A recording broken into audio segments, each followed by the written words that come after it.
Welcome. Today's lesson is how to write a quadratic function given its zeros. And now what we mean by zeros is when the function is equal to 0, or when we have what x value gives us an outcome of 0.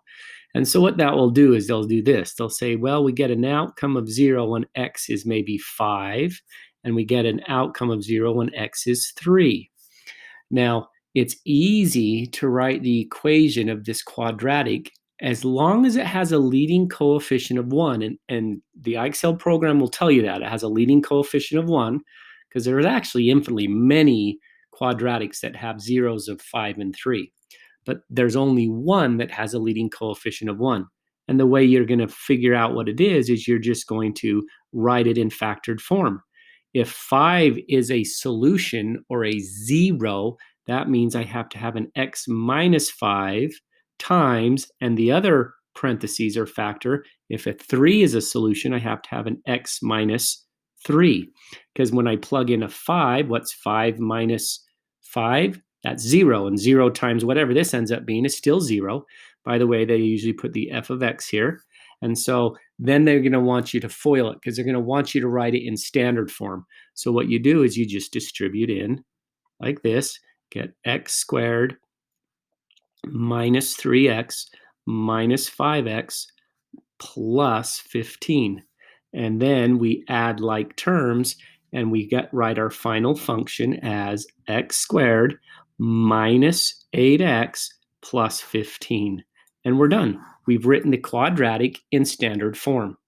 Now, what's interesting, if you'll notice, this 8 here is just these two zeros added together, and it's the opposite in sign.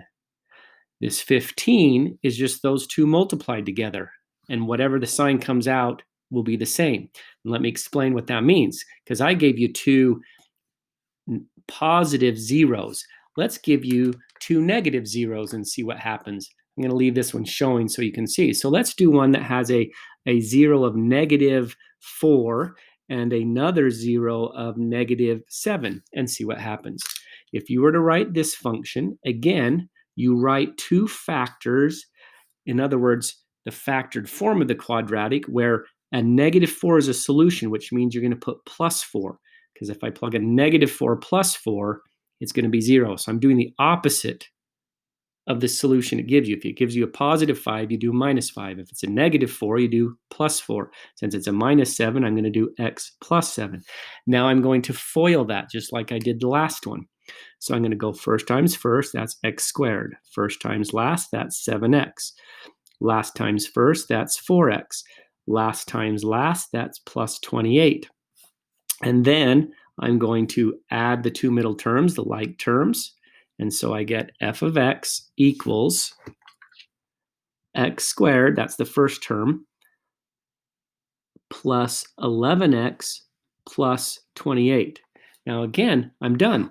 Now look, the 11 came from adding 4 and 7 together and changing the sign.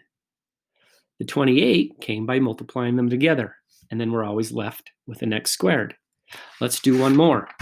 Let's do one where they're opposite in sign.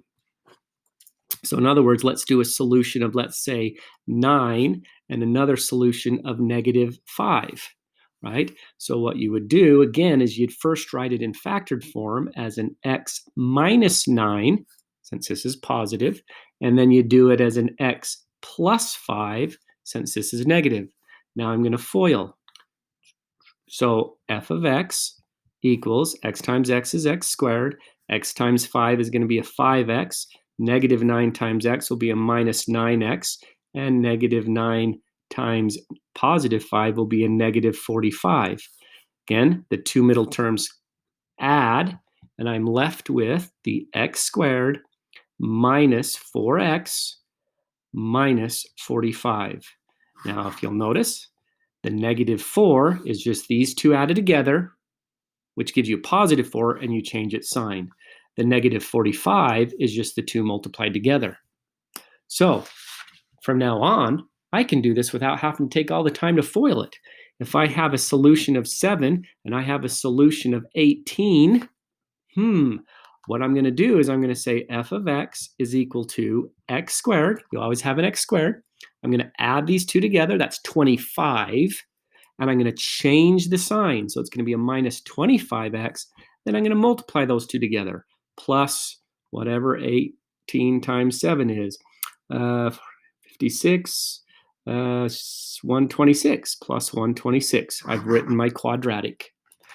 If I give you an x or a 0 of -3 and a 0 of positive 8, I'm going to go x squared, again, f of x equals x squared, add those two together, -3 plus 8 is 5, change the sign, so it'll be a minus 5x, multiply those two together gives me a -24, and I've got my solution. If you have any questions, please bring them to class or just rewatch the video.